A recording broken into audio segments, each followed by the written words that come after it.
Verse 20.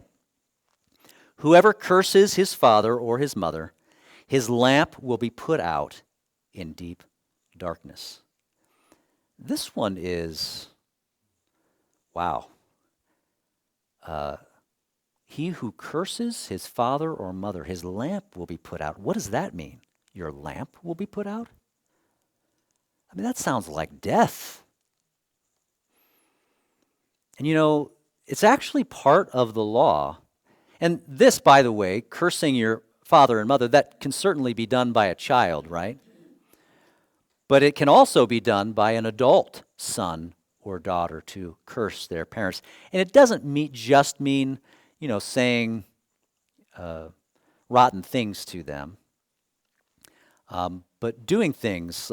For example, Jesus brought up, there is a law in the Old Testament, in the law of Moses, that says whoever curses his father or mother, what does it say? Should be put to death. Wow, that's shocking, isn't it? To be put to death. Now, some people think that that's talking about children. That is not talking about children. What is the proper punishment for children who do these types of things? Well, it's a good, solid spanking, which we'll talk about in a second. But if you are an adult, and Jesus talked about this, he talked about a situation where adult children who are supposed to have the responsibility of taking care of their parents in their older age, when they're not able to work anymore and take care of themselves, that they do some kind of a religious ritual in order to avoid taking care of their parents. And Jesus points to that Old Testament law and rebukes the Pharisees and says, you let people get away with this. You know what you should be doing? You should be stoning these people who do that kind of thing. But instead, you let them do their religious ritual, and maybe you get a cut from this religious ritual that they do.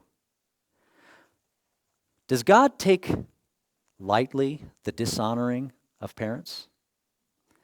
And this is even in the 10 Commandments, isn't it? Honor your mother and your father. And what will happen if you honor them? It will go well with you, and you will live a long life. And what's the reverse of that? If you don't honor them, it leads to death. And so I think, especially in our culture today, we take this thing way, way too lightly. When it comes to honoring your parents, this is something that we should treat as a life and death matter. Honoring our parents. And it's not always easy to do. And some parents are not honorable. But we should find ways, in whatever way we can, to honor our parents throughout all the seasons of life.